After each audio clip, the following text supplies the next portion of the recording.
Ms. George, if you're ready, you may begin with Mr. Palmisano. Good morning. Good morning. I have some questions about your qualifications to start with. Certainly. You mentioned that you came to SCE from various nuclear utilities in December 2011. That is correct. And could you tell us who was the most recent? Most recently, I worked for Entergy Corporation. Thank you. And how long did you work for Entergy? 3.5 years. Did you work, I'm sorry, thank you. Did you work at Entergy with Mr. Dietrich? During my time in Entergy, he and I overlapped. Yes, that is correct. You did work, I'm sorry, you did work with him.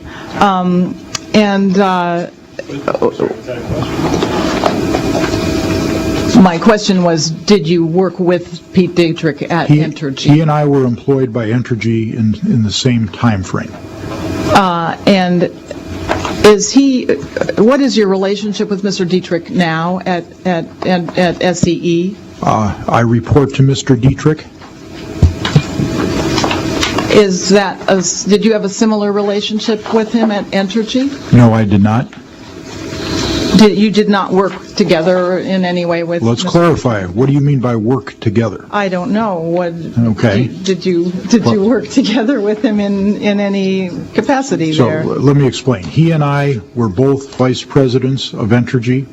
I was the vice, in my most recent assignment with Entergy, I was the vice president of nuclear oversight, and I had responsibilities for part of I had responsibilities at all 9 Entergy nuclear sites.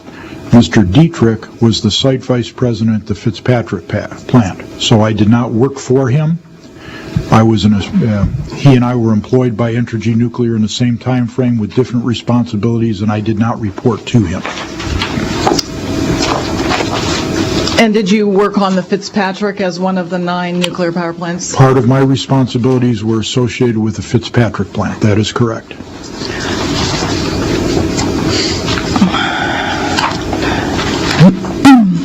Is Mr. Dietrich the top person in charge of San Onofre for Edison? He is the chief nuclear officer for Southern California Edison, so he is the senior officer responsible for San Onofre. And would you be the second in command? No, I am one of 2 vice presidents who report to him. The site vice president, another individual, reports to Mr. Dietrich.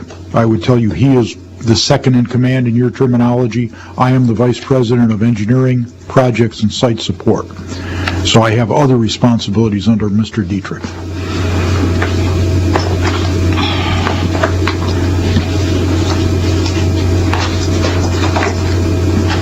Are you aware of any discussions between Edison and Entergy, that would be both the utility and the parent company, over a possible acquisition or operation of San Onofre by Entergy? At what time period? In any time period. Well, I asked if he was aware of any such discussions. I'll object if it's outside of 2012. Sustained.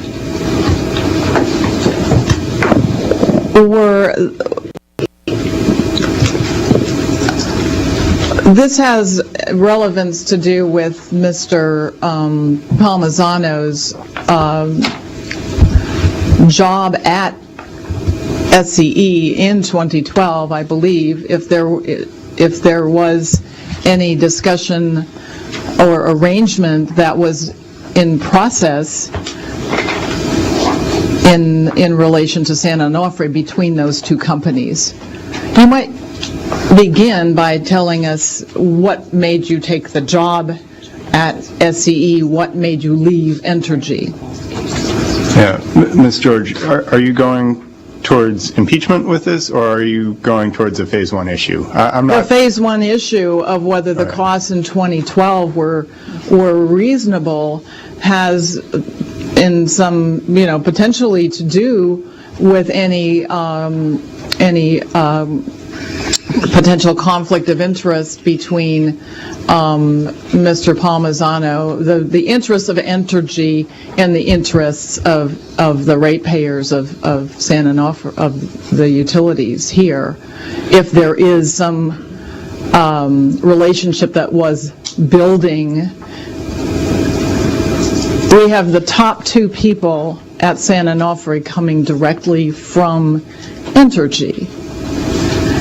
So I'm asking whether there was any discussion. This is the objection that I am speaking to, and I would appreciate it. It sounds like there must have been, if you're asking what time frame.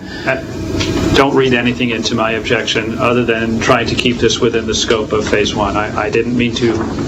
My objection does not imply any fact. I'm trying to determine whether there was any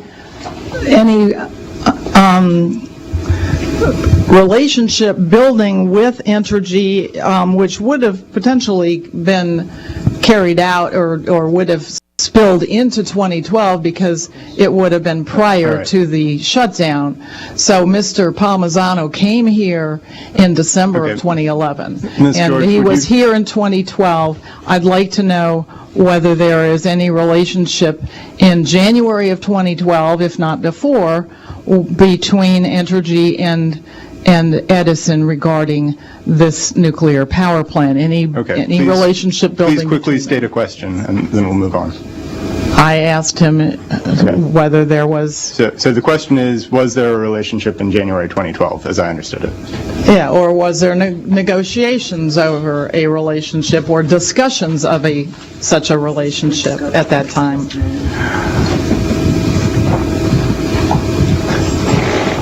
Ms. George, I don't see that this is in the scope of Mr. Palmisano's testimony. This has to do with Mr. Palmisano's qualifications. He worked for Entergy. He just came to Edison a month before 2012 began. We're not, I think it's relevant why he came to Edison if there is some relationship that is being built between Entergy and SCE regarding San Onofre. We've got, some of the top people that are being that are put in charge. It could be a coincidence, but maybe it's not. I'm trying to find out if there's any relevance. There has certainly been some discussions that I have heard were taking place, and I'd like to get some idea of where that stood in January 2012. Go ahead. Ms. George, if what you're trying to establish is an element of bias in the witness's qualifications, there's a simple question, and that would be directed to whether he came to Edison with any knowledge or mission or agenda regarding 2012 costs that were driven by his prior employment at Entergy. That might be a relevant question as to bias, but beyond that, you've established absolutely no correlation to the scope of this, of the substance of Phase 1. So if you want to pursue that one question to see if you can find something that suggests bias to you for you to argue, that would be appropriate. But long rambling discourses about what you speculate might or might not have happened between another company and Edison isn't relevant in a substantive manner to Phase 1. I believe it is, Your Honor, and I will be happy to ask that question. Let's ask the witness that question. Did you hear the judge's question? Would you give me a concise question, please, and I'll be glad to answer it. Well, she deferred to my question, which was when you arrived at Edison or as of January 1, 2012, did you bring with you any preconceived relationship, agenda, or mission related to your prior employment at Entergy to be executed in your management policies or activities at Edison during 2012? No, I did not. All right. Would Entergy have a benefit or a harm from decisions made about the outage at San Onofre? Ms. George, I want to cut you off here. I don't see how Entergy is relevant to a discussion of Edison's 2012 costs. Did you hear my last question? I did. I think that there is a potential conflict of interest and bias of the witness if there is a benefit from Entergy for the types of investigations that were Ms. carried George, out? I don't think you have laid any foundation for I'm for this working on it. I'm speculation. sorry if you don't see it. I believe that there is one, and I'm trying to make it for you. I'm trying to communicate with you and Oh. with the witness. All right. I will give you a brief chance to do this, but I need you to connect the dots very directly. 2 questions. 1 question. I would like to go back to my original question, which was, is the witness aware of any discussions between SCE and Entergy involving San Onofre, a relationship, either acquisition or operation of the plant? In 2012. I am not aware of any discussions related to acquisition, operation, or negotiation between Entergy and SCE At any time? in 2012. What about at any time prior to that, which would be carried out during That's 2012? outside the scope. They would be carried out during 2012. I don't think it's within the scope, but I think we might be going faster if we just answer this question. I'm not aware of any negotiation, discussion between Entergy and SCE related to operation, acquisition, at any point in time related to San Onofre. And for clarity, I left Entergy in June 2011, and I began consulting, so I'm not tied to Entergy. Thank you.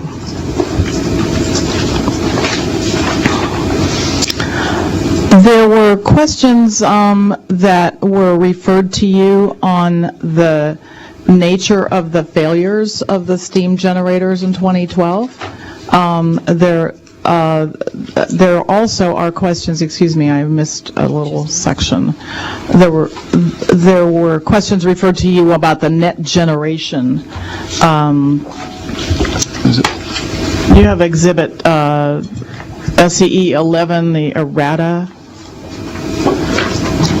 I do not have SCE 11. If somebody could hand that to me, Off the I record. would be glad to look at that. Go ahead, Ms. George. About a third of the way into the book, you'll see the tables, net generation during 2012. It's a chart like this that's been corrected, and take a look at March, at the early March data. You're talking about attachment B? Attachment B, now I'm talking about this. This is SCE 11. Right. Attachment B within SCE 11, is that what you're referring to? This is not marked as attachment B, it's just marked as SCE 11. Within the book, Mr. Let me look. That's on the page before the It January is marked numbers? attachment B, yes, it is. We make these remarks in the record so that if there's review of the record later, those reviewers can find what we're talking about. Great. Thank you. You found that table? Yes, I have. And the corrections were made to these figures in March. Apparently, were you aware of the fact that these were corrected figures? I am not familiar with this exhibit nor this table. I didn't prepare it, haven't reviewed it, so I have no comment on the corrections. Are you familiar with any documents that Edison keeps on the net generation of the reactors? Does that? In general, I know we keep records on net generation, but I am not particularly familiar with this table. What are those records used for? I imagine they're used for a variety of purposes. Most power plants keep records of generation for internal purposes and for reporting purposes to various agencies. So these would be reported, for example, to the CAISO? I'm not that familiar with California, so I can't comment on that. Are you familiar with the records that are kept on generation? I have a general familiarity with records that are kept. I don't know the specific records that we use in California. Do you know what people would be in charge of those records and would have oversight responsibility for them? I am not particularly familiar with those people, no.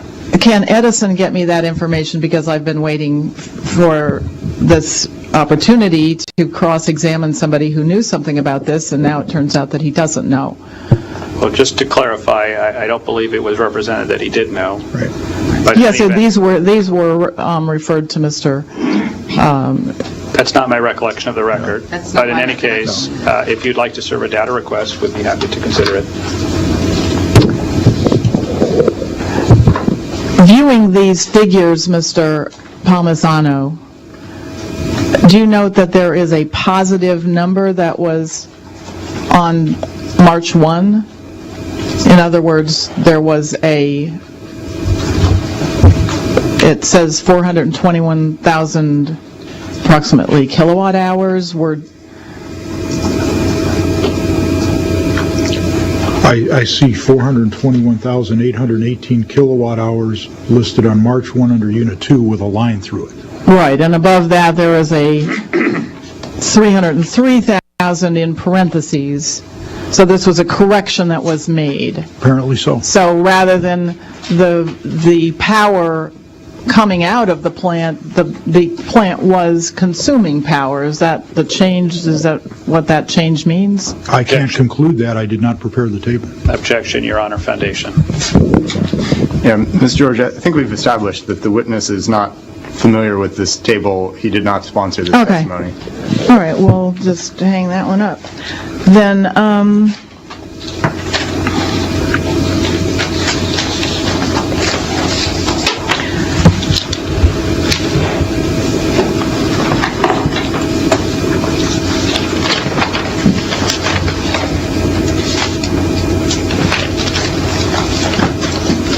some other questions were referred to you regarding the technical issues in the plant. Are you familiar with something called the flowering effect? Yes, I am. And we had a document on the flowering effect.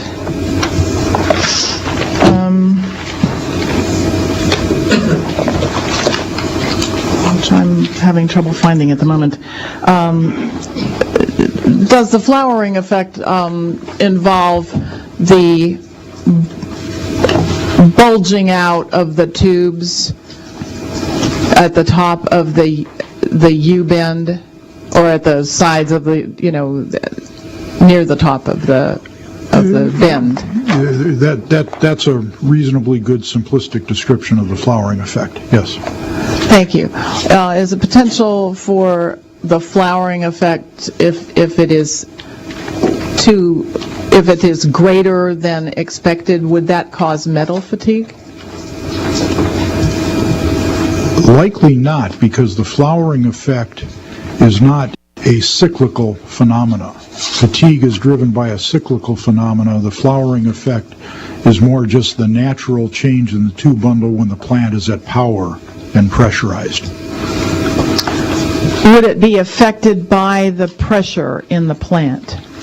The secondary side steam generator pressure, it's affected by what's called hydrodynamic pressure, which is really more the effect on the flow on the tubes, pressing the tubes outward.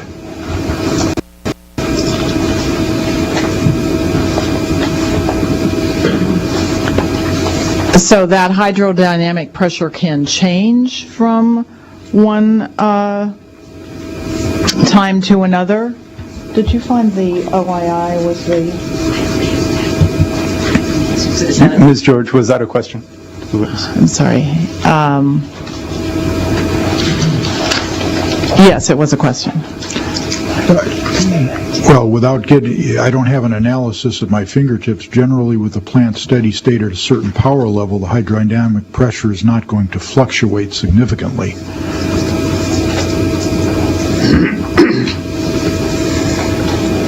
So they would bulge out when it starts and stops, in other words. When what starts and stops? When the nuclear power plant, when the reactor is running or not running. So if you're relating it to the power plant is operating at a certain power level compared to the power plant not operating at that power level, so let's say the plant is at 0 power and then goes to 70% power, there would be some flowering effect on the tube bundle.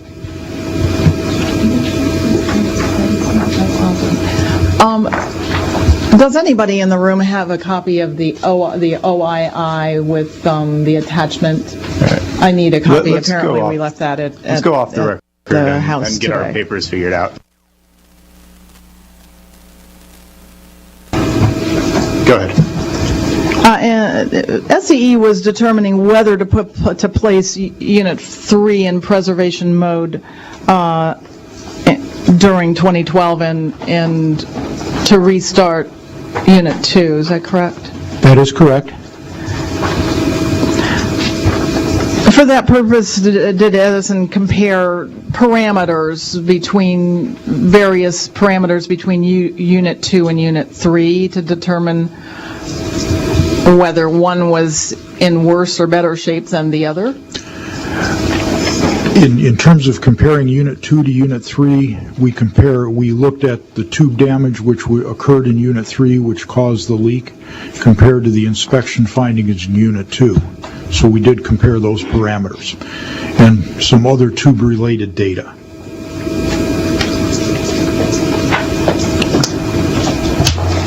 But you focused, is that right, on tube-to-tube wear? Was that what Edison determined was the primary issue? We looked at all types of wear in both steam generators, and we categorized tube-to-tube wear as the most significant wear phenomena that had an effect on the immediate ability of the steam generators to operate. The other type of wear is important and not acceptable for the longer term, but tube-to-tube wear was the most important type of wear to deal with in 2012. What about fatigue? These questions were referred to you, that I had asked whether Edison had measured the fatigue with the best instruments. Yes, we did. All the steam generator tubes were inspected with instruments capable of detecting fatigue wear. There was no fatigue wear found in any of the steam generators in either unit. Do you know the name of the fatigue, the instrumentation for fatigue that you utilized? It's called an eddy current probe. Specifically, a bobbin type probe is the specific design. And is that the most advanced methodology for determining fatigue? I'm not a fatigue expert. That is a very capable methodology used by our eddy current inspection vendor, capable of detecting fatigue wear. In my questions for Mr. Perez, did you read those his testimony, or you weren't here? So are you? I was here familiar for with what part his of it. If you can testimony- read out of the transcript a specific question, I'll be glad to. No, I'm not going to read out of the transcript. I was going to point out that he had very specific numbers or a very specific idea of the results of the testing for different types of wear, but he didn't have anything very specific for fatigue, and he didn't know whether that was listed anywhere. So that's what I'm asking you. Would you tell us what the measurements on fatigue wear revealed? Asked and answered, Your Honor. She asked the same question and he answered it. I'm sorry, I can't hear you. You already asked that question and he answered it. You can answer it again, I guess. But I don't know that I heard an answer to that question. I am familiar. 4 people at once. Sorry. And then ruling. Yeah. I'd like the witness to answer the question. Go ahead. Okay. I am familiar with the table that you asked Mr. Perez about with the different types of wear. Again, there was no fatigue wear detected. All the tubes were inspected with qualified equipment and no fatigue wear was detected. In either unit and all 4 steam generators? In either unit, including all 4 steam generators. That is correct. Thank you. We handed out this exhibit, the root cause evaluation, the other day. This is WEM Cross SEE1, steam generator tube wear. Yes, if somebody would hand me that exhibit, please. Off the record. Yeah. Actually, Ms. George, before we start, can you please introduce the exhibit? We did mark it yesterday. Well, we have an objection to it, Your Honor. We don't see its relevance to Phase 1. Well, it's not being moved at the moment. Yeah. Oh, I misunderstood. I'm sorry. Yeah, we just want Ms. George to apologize. describe what this is. My apologies. This is the Edison root cause evaluation, steam generator tube wear, Unit 2, and I have a number NN201843216. Very good. And just for clarity, it's just an excerpt from that document. That's true. This is only a page. This is one table in that document. All right. Mr. Weissman, we have a request from the audience to use your microphone a little better. All right, go ahead, Ms. George. These are the comparisons between the old steam generators and the new steam generators, and it has the comparison of design operating parameters here.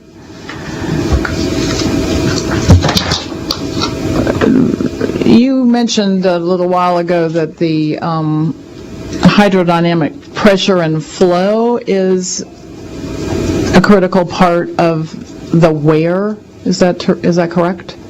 Your Honor, I'm going to object at this point. I think we're getting far beyond the scope of Phase 1.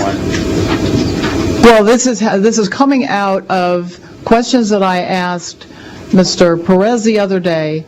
You did not make that objection the other day.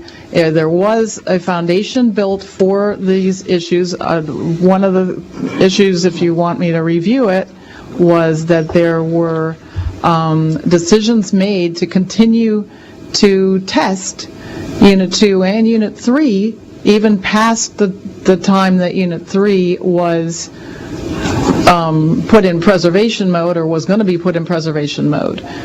And so, therefore, there was a lot of money spent on testing, and All right. Ms. George, that were 2012 expenses, and the 2012 expenses. okay, thank you, Ms. George. I will let you keep going, but do try to connect this promptly to a 2012 costs. Okay? Thank you. So, continue. Well, can I ask my technical questions? Please. Because they are going to lead to whether the decision was Please correct. go ahead and ask your question, Ms. George. Thank you. This document, you mentioned, this is where I left off, I believe, that hydrodynamic pressure and flow was a component of the tube wear. Is that correct? I did not say that. I said hydrodynamic pressure influences the flowering effect in response to your question. Influences the flowering effect. Does the pressure and heat variations have an impact on the tube wear? We're referring to the tube wear that we identified in the steam generators, I assume? Yes, there's many different kinds of tube wear. There's tube to tube, there's tube to AVB, the anti-vibration bars, and my understanding is that you were planning on running it at 70% power. I don't know what that does to the pressure, but I believe that the heat and the pressure are going to be different. And To answer your question, the heat is a general term. It really does not have an effect. The operating pressure... it doesn't have an effect on what? On the tube wear. I'm answering your question. The operating pressure of the steam generator does change with power level. The more significant parameter that we have stated in our return to service activities is the actual flow through the steam generator. We talk about high velocity causing the tube-to-tube wear at 100% power. So the flow through the steam generator would have an effect on tube-to-tube wear as well as other types of vibration. And the flow would be a result of pressure? No, it's a result of power level. Power load. Yes. For example, at 100% power, referring to this table just to give you a little background, if you look at the bottom where it says secondary side, look at the line that says steam flow, pounds per hour. So that's 7,414,000 pounds per hour of steam coming off the steam generator nominally at 100% power. So if you operate the plant at 70% power, that reduces that to 70% of that value. So flow is basically linear with power. So that's an example of how at 100% power you have higher steam flow rates through the steam generator, at lower powers you have lower. And what was found with the tube-to-tube wear generally is the high flow rates was one of the causal factors. Thank you. These are the old steam generators, actually, that the number that you just quoted was a figure for the old steam generators. Would you tell me, please, why is this table blacked out? What is proprietary about this table? I did not perform the redaction, so I can't comment on why it was redacted. We have located a version of this on the web that is not redacted. We would like to introduce it into evidence, but I wanted to ask the ALJ for a ruling on whether we can do that. I haven't seen it, so. Yeah, I would like Edison's counsel to comment on that. Before we send it out in the internet, we wanted to get a ruling on whether that was allowed or not. Yeah. Go ahead and make the document available to Edison's counsel and the ALJs. We'll take the Thank question under submission and get back. I have a series of questions that are based on the data in the public version. Right. I mean, in the non-redacted version. So, Ms. George, because it sounds like we're about to undertake a fair amount of work to get to this line of questioning, I want you to clearly show how this is going to be a phase one issue for us. I believe that the determination of whether to put Unit 3 in a preservation mode and whether or not it's reasonable to even discuss restarting Unit 2, you would need the data in this table in order to make sense of that issue. Perhaps it would be appropriate to start asking the witness what was the basis for his understanding and belief about those issues. It's really hard to hear you, Mr. Weissman. Please use your mic if you don't mind. So I think what Mr. Weissman just suggested is that you, Ms. George, could go ahead and ask the witness about his beliefs on the issue generally without having some of the numbers in front of the proceeding. Is that a characterization? Specifically about his belief and understanding about why it was reasonable to think that you could restart the plant. Yeah. Why don't you perhaps start by asking that question? Yeah, Ms. George, is this a line of questioning we can go down without the detailed numbers? To some extent, yes, we can. Okay. Why don't we try that?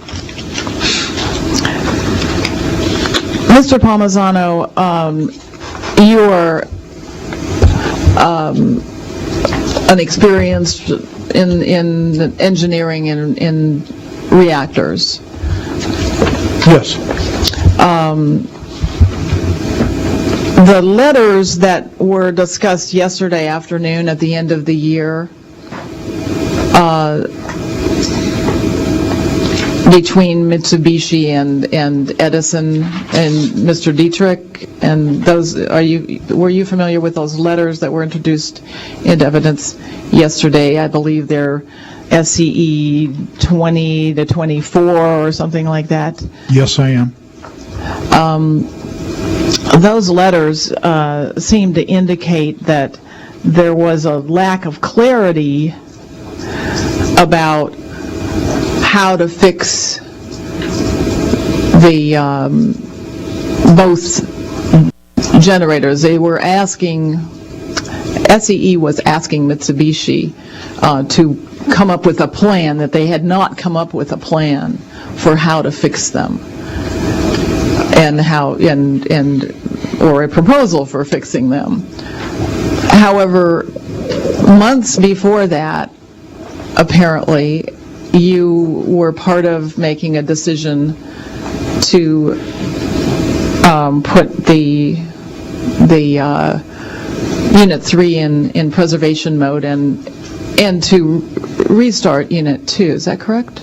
I object to the form of the question, which is compound. It is compound, But I don't isn't it? object Yes. to the counsel asking the witness whether he was involved in the restart decision. Were you involved in the restart decision, Mr. Palmisano? Yes, I was. And my recollection is that that Edison had told the press that both units were going to restart as early as May or June last year. Is that correct? What time frame would you be referring to Edison making that comment? Well, it would have been somewhere in the spring, obviously before May and June. My recollection was that the plant was going to be restarted, and perhaps I'm thinking it was just Unit 2. Do you remember that there was a discussion with, that Edison announced that it was going to attempt to restart the plant quite early in the summer in 2012? Let me maybe fill in the timeline here a bit, and that may answer your question, if I may. Unit 2 originally started the refueling outage on January 9th, which was about a 60-day schedule. I don't have the specifics in front of me. A normal refueling outage with some level of capital projects. So it would have, for Unit 2, had everything gone normally, and had the Unit 3 leak not occurred, Unit 2 would have restarted in the March timeframe from a normal refueling outage. When the leak occurred on January 31st in Unit 3, it took several weeks in February to get into the steam generators and identify the source of the leak. So as our thinking about restart, first let's talk Unit 2 coming out of the refueling outage. The Unit 2 initial steam generator inspection, which was 100% of all the tubes, very detailed, was done. We did find overall satisfactory results. We found more normal wear than we would have liked and expected, but nothing that would prevent the plant from operating. Okay, manageable in the longer term. Okay. In Unit 3, typical industry experience with brand new steam generators with a tube leak in the first 1 or 2 cycles is usually a small piece of what we call foreign material or a foreign object, which rubs on a tube and causes a leak, and it's isolated and it's not a design flaw. Okay. So as we approached Unit 3's inspection and Unit 2's restart, we based on industry experience, we had certain expectations as to what we would find and how it would affect the units. Once we discovered the tube-to-tube wear in Unit 3 and the significance of it, and it's truly significant, which is why the units are still shut down, we made a decision, first of all, to go back and re-inspect Unit 2. We felt that was prudent, it was appropriate, it was based on safety, it was based on the needs of our customers and our shareholders to make sure we knew the condition of Unit 2. We inspected Unit 2 several times, and ultimately, and we made a couple date changes along the way because we didn't want to rush to restart Unit 2 until we had enough information out of Unit 3, because they're an identical design and it may be susceptible to what occurred in Unit 3.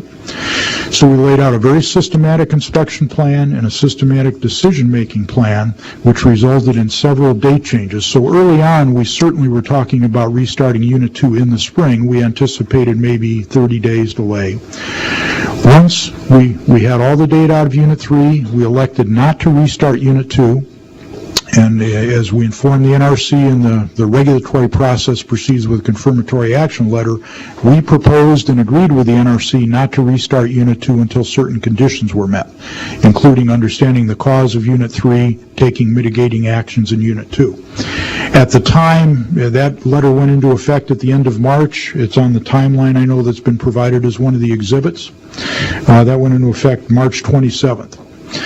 So at the time, we anticipated about a 60-day process to put together the technical information and restart Unit 2. So we were thinking probably of a June startup for Unit 2 at that point in time. And Unit 3 to follow, needing more work, quite frankly, because it had obviously been damaged by the phenomenon. So as we proceeded, we then did yet another round of inspections in Unit 2, looking very carefully with very sensitive equipment for the phenomena that occurred in Unit 3. And we found 2 tubes in one of the steam generators in Unit 2. We found this on April 10th of 2012. We found 2 tubes with the early sign potentially of tube-to-tube wear. And I say potentially because this was right at the limit of the ability of the equipment to detect it. It was sized around 14% through wall. There's some thinking it may be only 7%. The equipment is good at about 15% limit, so we're right at the limit of the ability to say it's real or not real.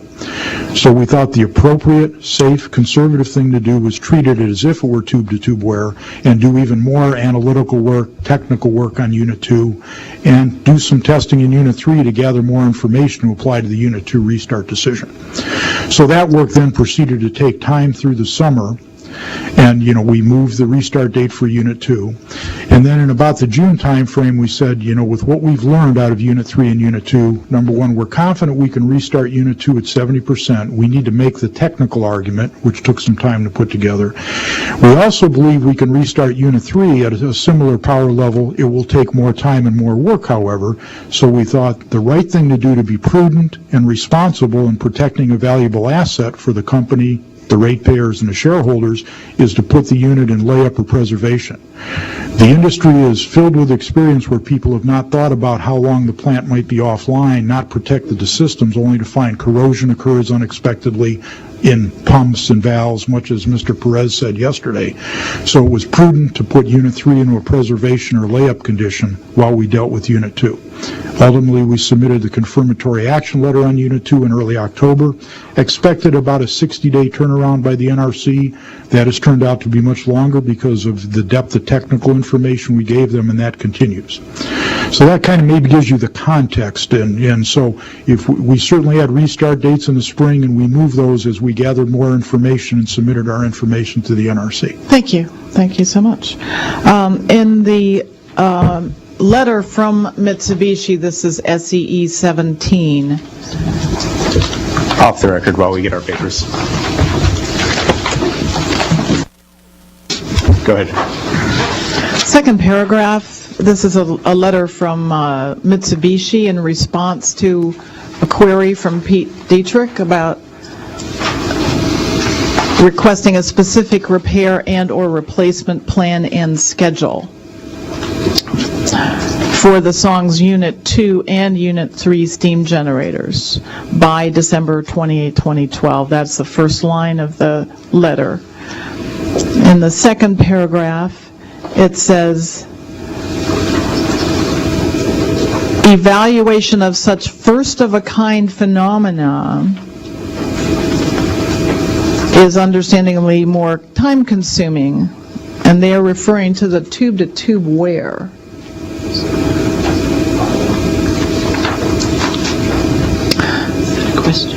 So in your little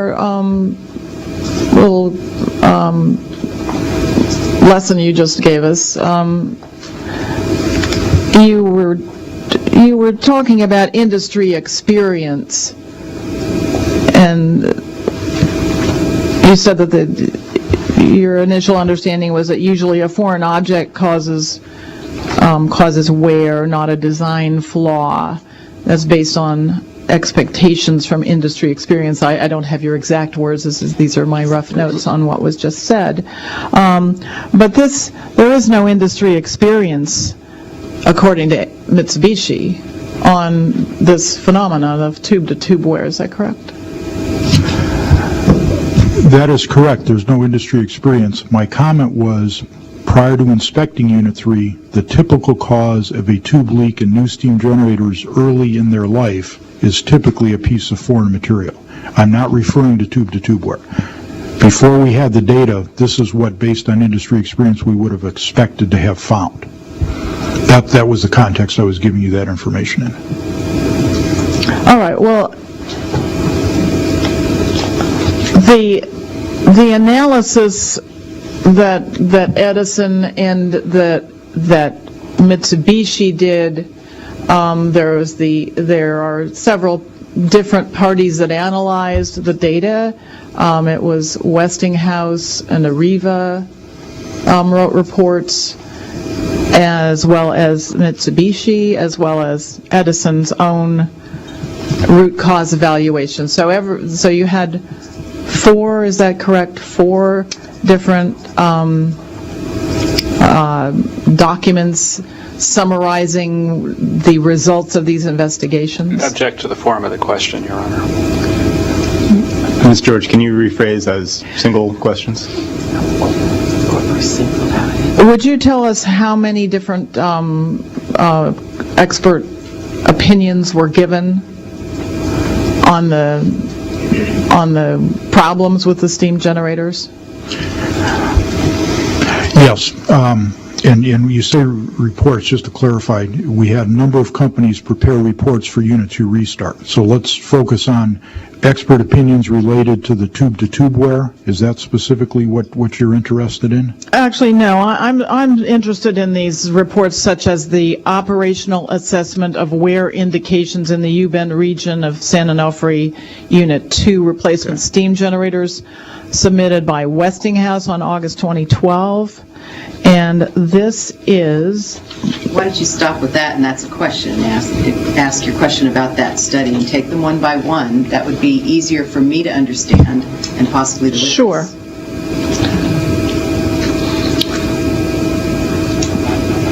Are you familiar with the Westinghouse study, sir? Yes, I am. Thank you.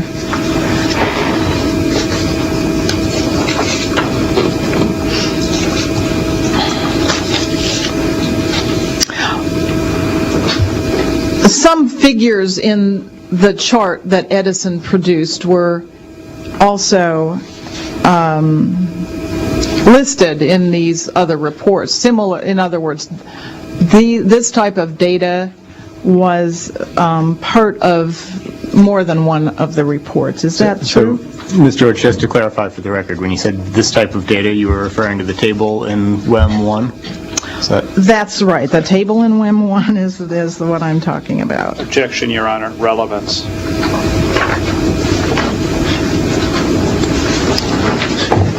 Ms. George, can you restate the question and focus it on phase 1? What page the steam pressure is on.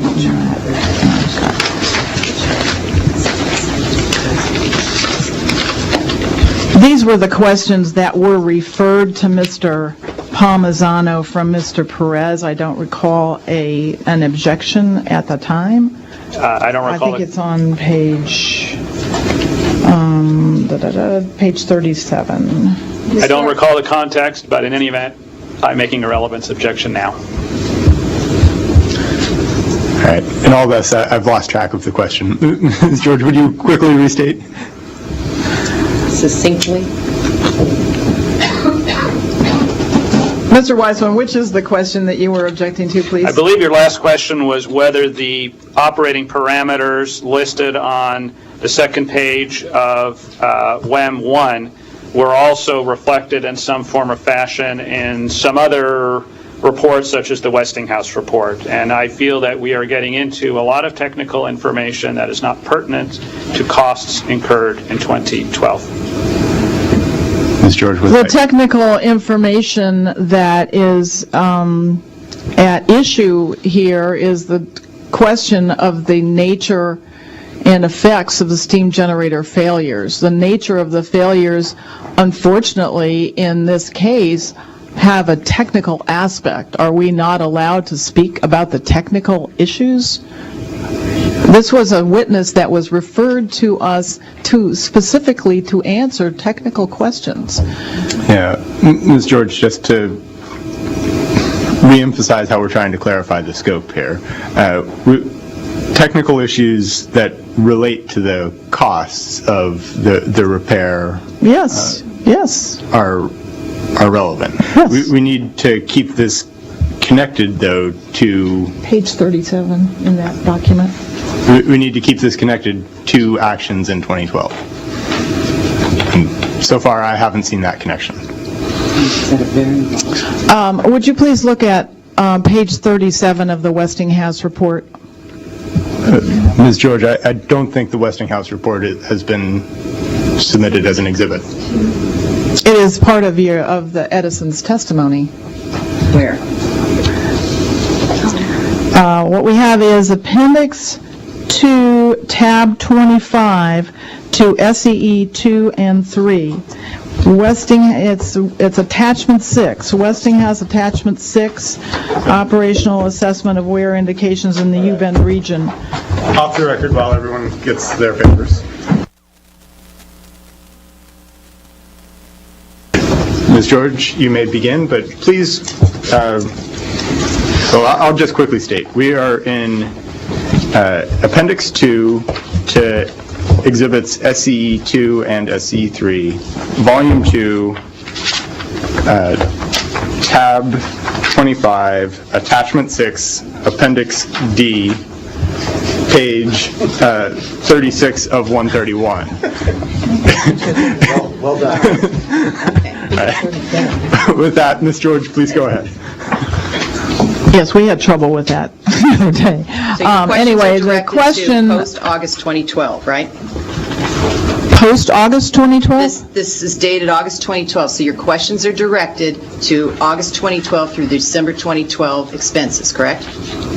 They are, Good. they are, actually, the OII had the original document, which was the AIT report, which we are comparing, where you said to do documents one at a time. So in doing documents one at a time, I didn't begin with the first one, Right. as far as I know, which was the one that was attached to the OII, First came of out all, in July. Not everything in the And- OII is relevant in scope, in phase. I agree. What I'm trying to do is I was trying to zero in on this particular chart. We have an objection from Mr. Weissman about even having this chart discussed. And Right, and I'm trying to direct you, but you've asked us all to turn to this document, and I was just asking you to confirm on the record, because it is an August 2012 document, that the focus of your questions off of this document are expenses incurred by Edison between August 2012 and December 2012. Is that correct? That's the results of this document were, this document and the AIT report and the Edison evaluation had all came out of the investigations that were performed from February through December 2012. So there were things that were known by Edison prior to them producing their documents. So I would say that the entire year of 2012, after the outage, is when they were making these decisions. They made the decision to put Unit 3 in preservation Ms. mode. George, and see if any of them are relevant, okay? Okay, well, my point was that one of the first points that I needed to make to get past another one of Mr. Weissman's many objections was that the numbers in these charts are relevant to those decisions to restart or not to restart Unit 2, and in other words, rather than putting it into a preservation mode, like Unit 3, or deciding that Your both of them should be questions, shut Ms. down. George.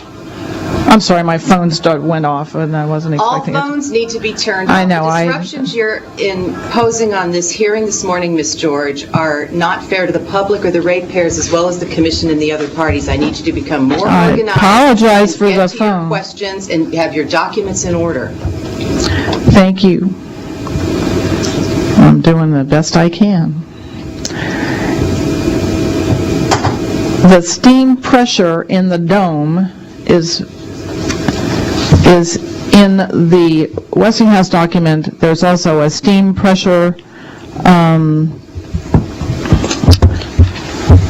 It says operating, this in the Edison root cause evaluation, it's called operating pressure at 100% power, PSIA.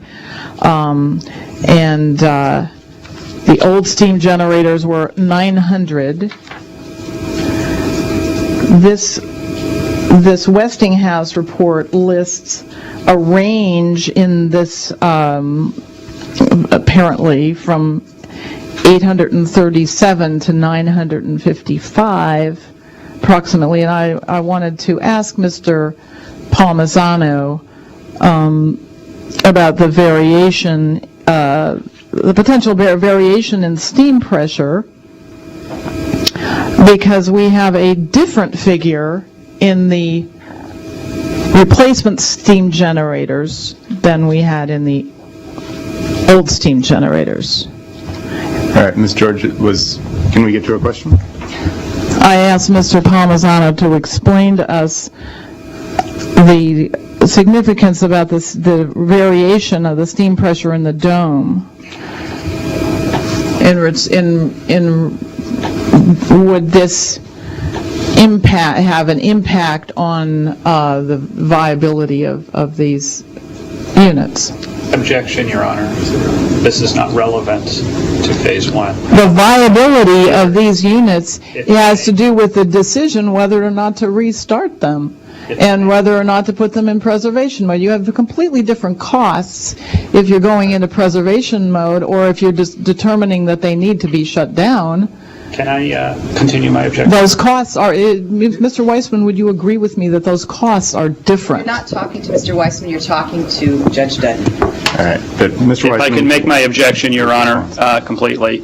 I object to this line of questioning. It is not relevant to 2012 costs. I do not believe it is appropriate or the intention of the Commission to try or make a decision about whether it is technically viable based on the data submitted by Edison to the Nuclear Regulatory Commission, whether it is safe to restart Unit 2 at 70% power.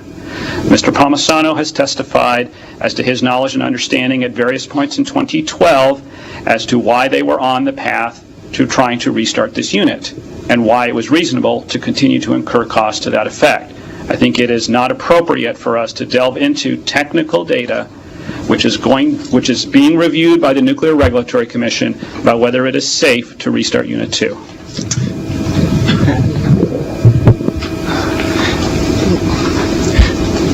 Right. You have the company that built the steam generators that were not even able to come up with a replacement or a repair plan until this... Ms. George, I'm going to cut you off here.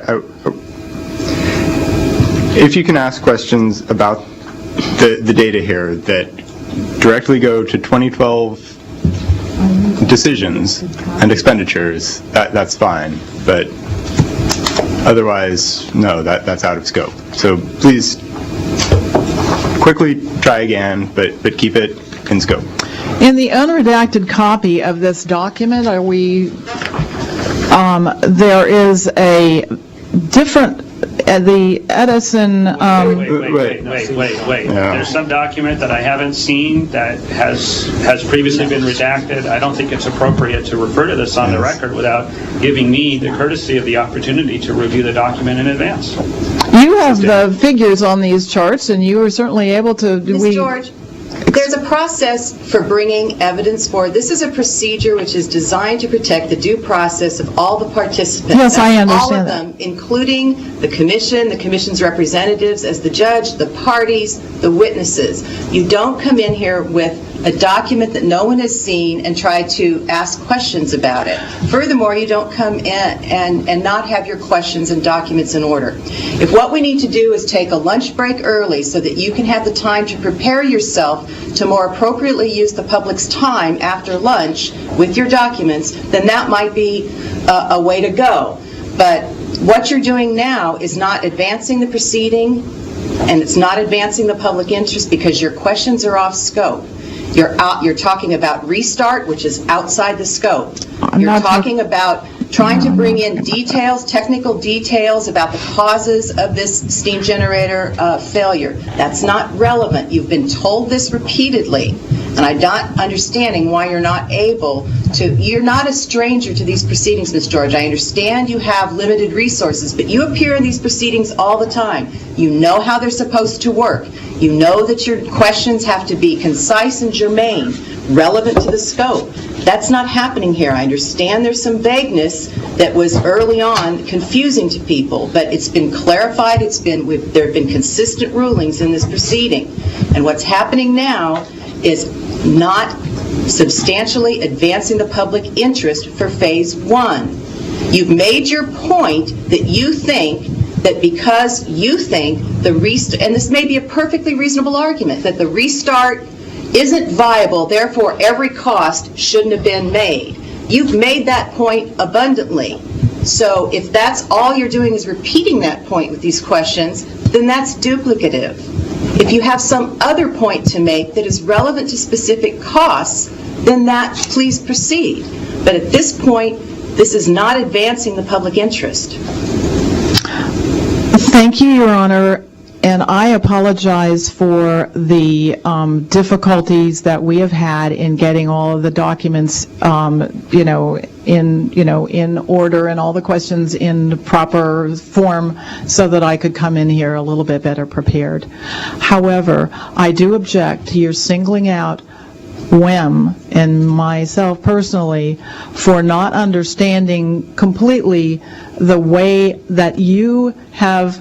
It's clear to you. I understand that it is very clear to you, but I have to point out that many other very experienced parties, including Mr. Friedman from TURN and Mr. Giesman from A4NR, have also had the exact same difficulty in determining how to match up the numbers to the scope to your satisfaction. We have all tried to do that. We have sometimes been successful and sometimes not. But WEM is not the only party that has had difficulty, and I've done my best to understand what you're trying to get at, and I am doing that.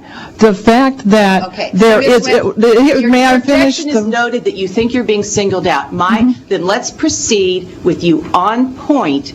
We're not going to talk about the reasons for the causes of the steam generator. We're not going to talk about whether the restart plan is reasonable. What you need to do is focus your cross on what expenses that are at issue are not reasonable.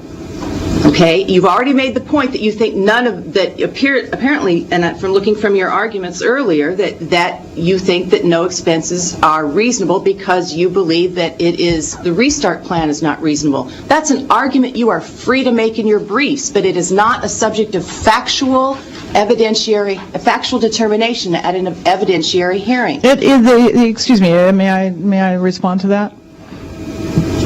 You can respond by starting questions that are relevant or asking for an early adjournment so you can better prepare for this afternoon. I would like an early adjournment so I can prepare for this afternoon. All right.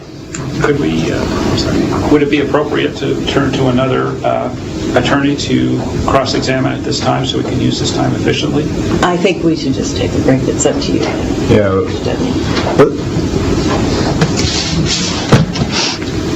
Let's see.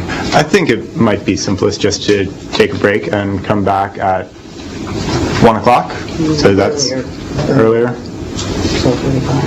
12:45. That gives everyone just over an hour. Is that? That's fine. Okay. Adjourned until 12:45. Judge, may I leave my materials here? Yes. Are you comfortable with that? Thank you.